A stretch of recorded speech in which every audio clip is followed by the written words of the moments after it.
Hello, everyone, and welcome to the Jeffrey Epstein Show. I'm your host, Bobbycapucci, and this is a morning update. When somebody like Prince Andrew gets caught up in a situation like this one, usually they can fall back on the excuse of, well, it had something to do with the affairs of state, or I was acting in my official capacity as insert whatever ridiculous bureaucratic position here. But what's going on with Prince Andrew this time around is a bit unique. This is about his personal life. He can't fall back on that excuse that he was acting as a representative of the state, right? That this was just, he was dealing with seedy people because of his position as trade envoy, and he has to deal with people like that sometimes. There's no excuse like that for his relationship with Jeffrey Epstein. His relationship with Jeffrey Epstein was built purely on what I can get from him and how this can increase my wealth. That's how it all started, in my opinion, with Epstein and Andrew, and then obviously it bloomed from there. But it's quite obvious that Andrew was using Jeffrey Epstein as well as Jeffrey Epstein using Prince Andrew. That's how these people work, right? They don't have relationships built on friendship.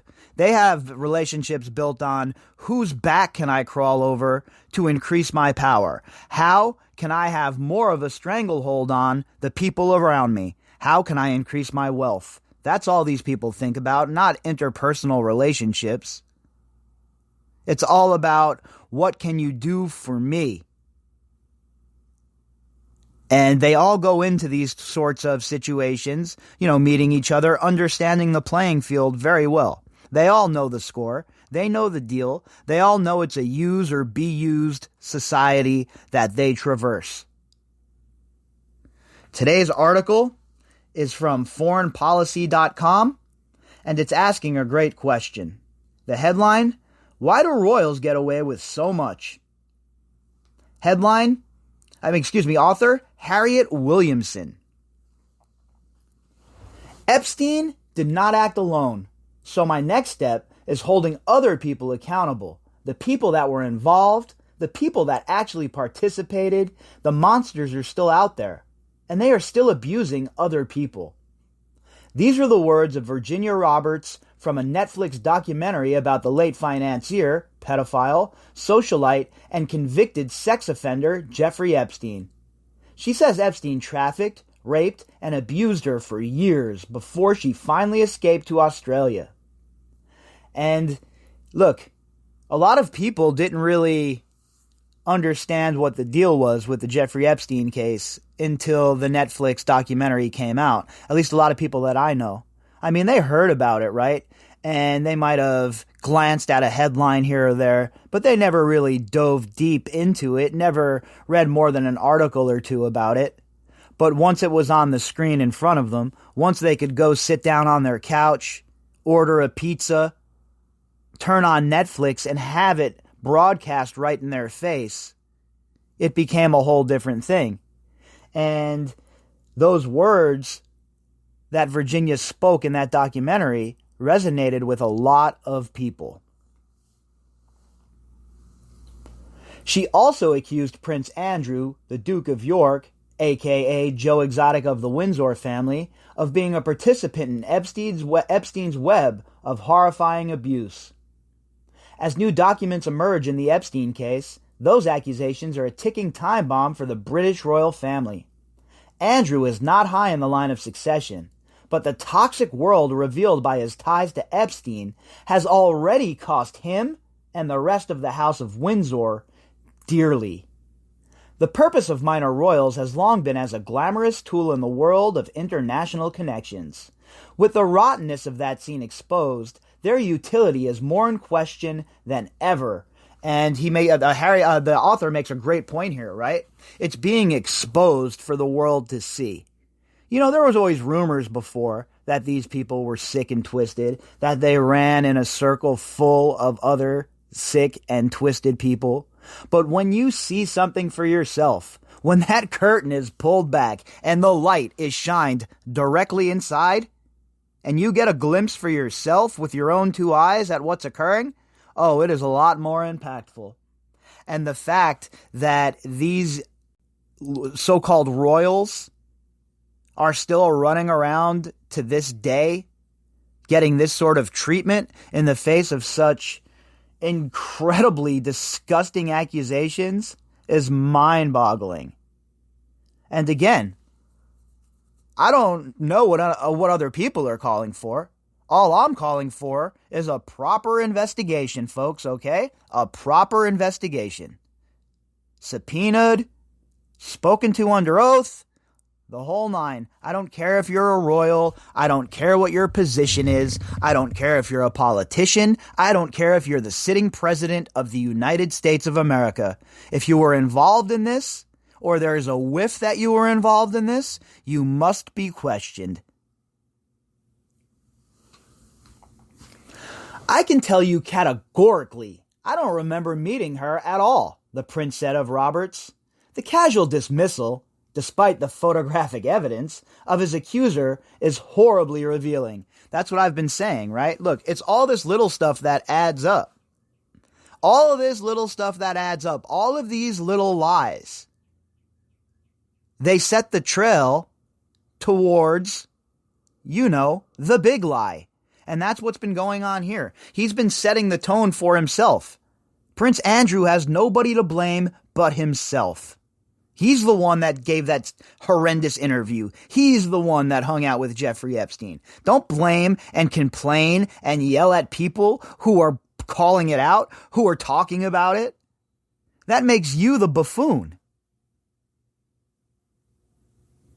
This guy wants to be talked about and have praise just heaped upon him, right? Well, when you do things that are not praiseworthy, you can expect the opposite.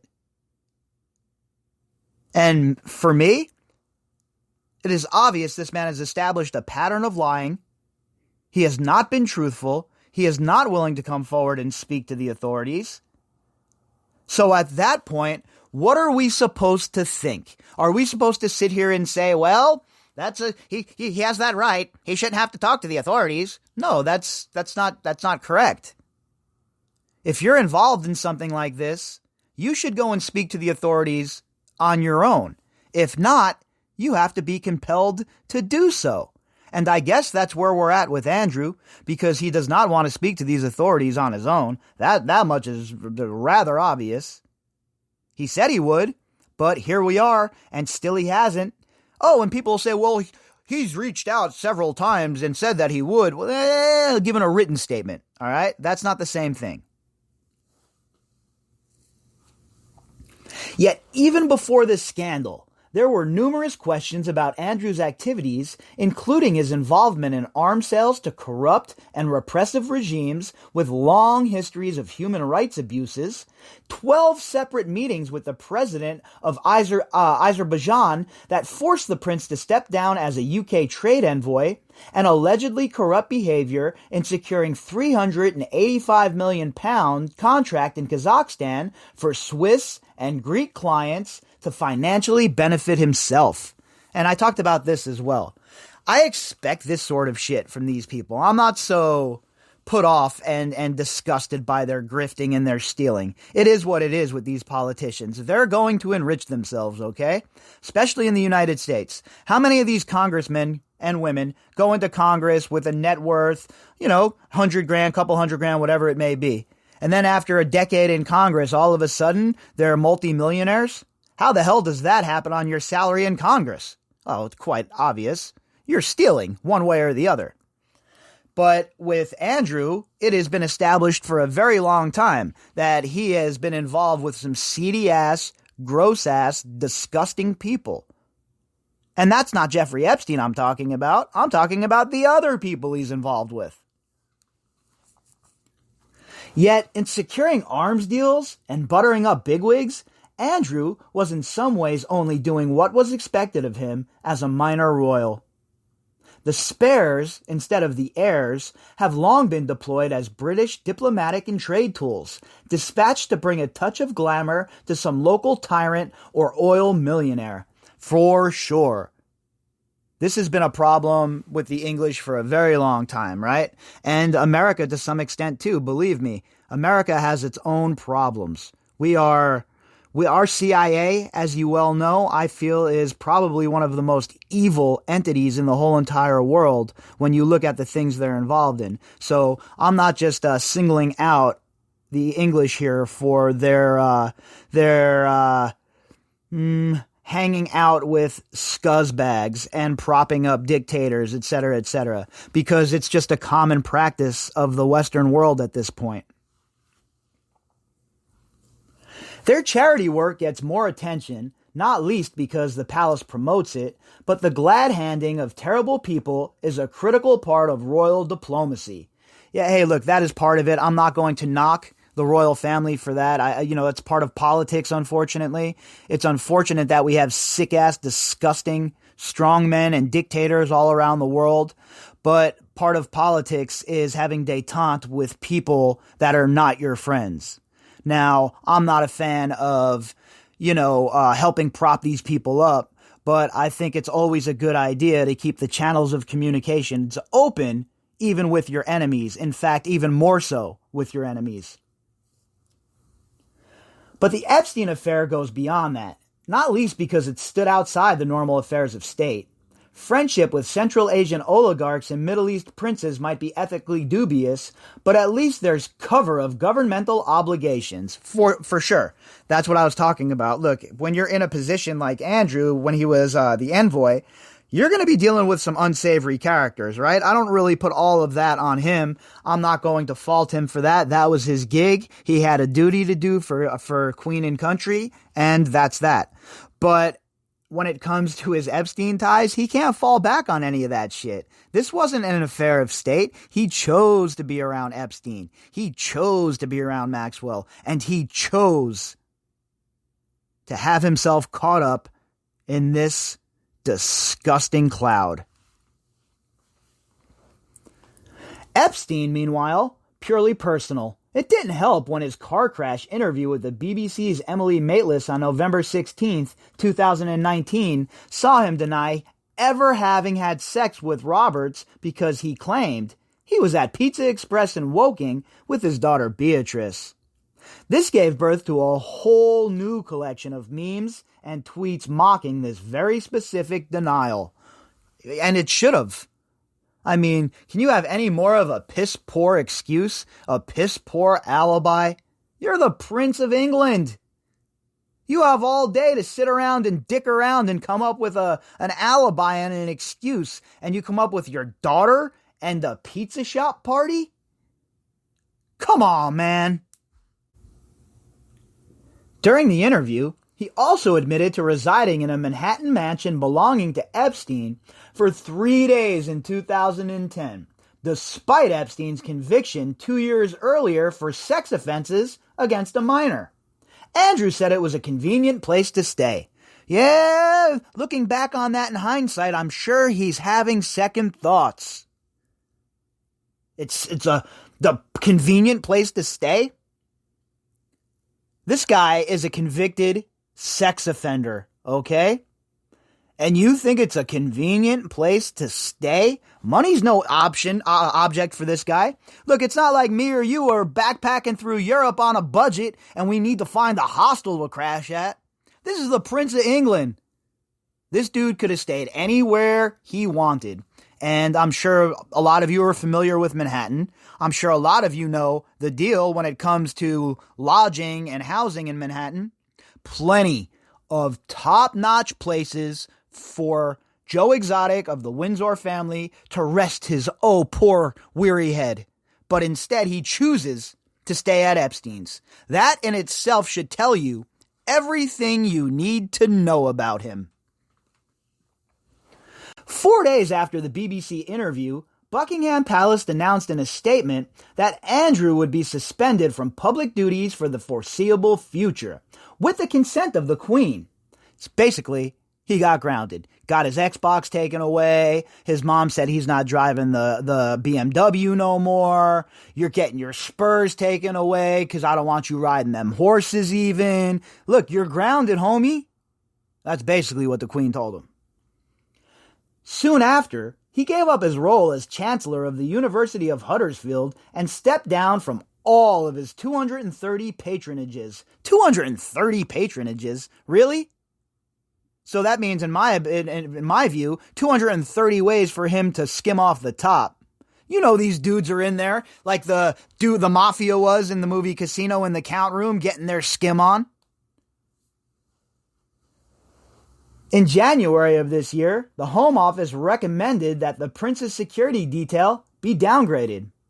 All activities carried out by the Prince Andrew Charitable Trust have also been stopped. Andrew is now a permanently non-active member of the royal family with no public-facing duties required of him. So basically, he's like all of these crazy-ass maniacs that are destroying the world in the streets around the world right now. Living in his parents' basement, no future ahead of him, nobody wants to kick it with him. So what are we going to see next? Andrew out lighting a barrel on fire in the street and rioting? But that might not be enough. As events unfold in the United States, the legal questions around Andrew's actions and the fallout for the rest of the family could be critical. A Jane Doe number 3 is listed in new papers making accusations against him. That may be Roberts again, or it could be another possible victim. And evidence is emerging backing her accusations, like the former employee of Epstein's who has spoken about his time working at Little St. James, Epstein's private island, and how he managed to identify Roberts as the young woman seen topless with Andrew, grabbing her and grinding against her circa 2004.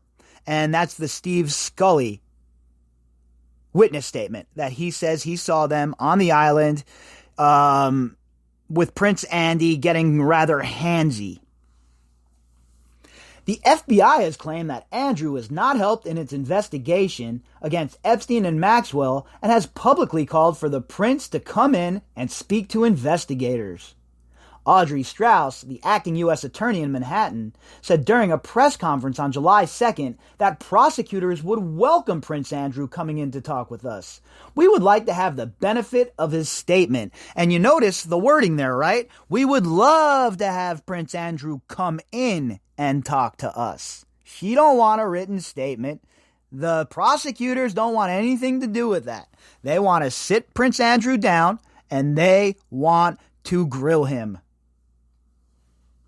Sovereign immunity, the principle that states that the people who represent them when acting in their state capacity are not liable, has helped royals escape justice in the past. Take Abu Bakr, the Sultan of Johor, who, on visiting Britain in the 1880s incognito, struck up a relationship with a young woman, Jenny Miggle, whom he promised to marry. He left the country and Miggle sued him for breach of promise, a serious civil offense in those days.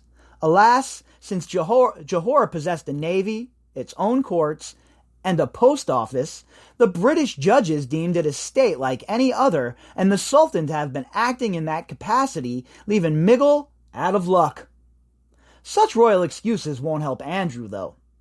And that's a fact. Like I said, this is not an affair of state. He's not going to be able to fall back on the Sultan Johor excuse here and say he was acting as a representative of England when he was involved with Epstein. He was acting as a private citizen of England, I guess you would say, or maybe a representative of the crown, but I know for a fact that he wasn't representing the fantastic people of England when he was abusing anybody. That's for sure.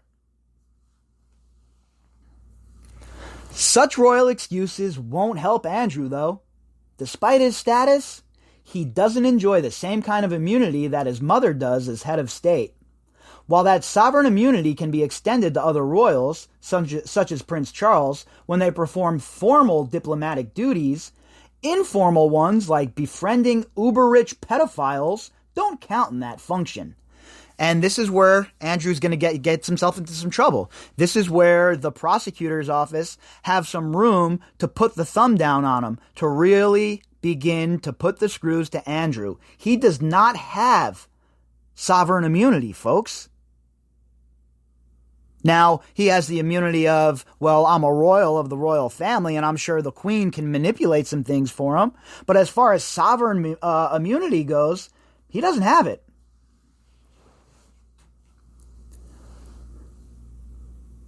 The queen could go on a murder spree on Fifth Avenue and technically be impossible to prosecute. Andrew is out of luck and must be quaking in his properly tailored boots at the moment. Well, I don't know if he's quaking in his boots, but I know he's not having any restful night's sleep. I know, at the very least, Andrew is sweating a little bit. The British royal family has survived more than its fair share of scandals, from illegitimate marriages to Nazi associations to the cover-up of murder. And that's just Edward VIII. But it has never had a member hauled up before a criminal court, let alone a foreign one. The British government will be putting plenty of effort in behind the scenes to make sure that doesn't happen. But if it does, or if the cover-up becomes a clearer, Britain might start asking that hard question again. Why do the royals get away with so much? And it's true, right? I know from my interaction with people from England, I know that they're asking that question. People are tired of it. They're really sick of people like the royal family getting away with literally murder at every turn. Nobody suffered after Jimmy Savile.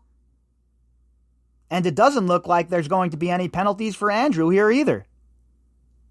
At some point, the people of Britain, the people of England, are going to have enough. And at that point, they are going to demand change. And I think that we are not far away from that. I think that the royal family is in severe peril of becoming defunct. Because I really don't know if they're going to be able to outlast this scandal. Because we have just begun to scratch the surface. More is going to come out, and I am sure more of it is going to be damning about Andrew. So, buckle up, folks. I think that we're just at the very beginning, the tip of the iceberg, when it comes to the scandals that will be landing in the lap of Buckingham Palace. If you'd like to contact me, you can do that at bobbycapucci@protonmail.com. That's BOBBYCAPUCCI@protonmail.com. You can also find me on Twitter at BOBBY_CAPUCCI. All of the links that go with this episode will be found in the description box. All right, everybody, I'll be back later on. Hope you all have a great Sunday.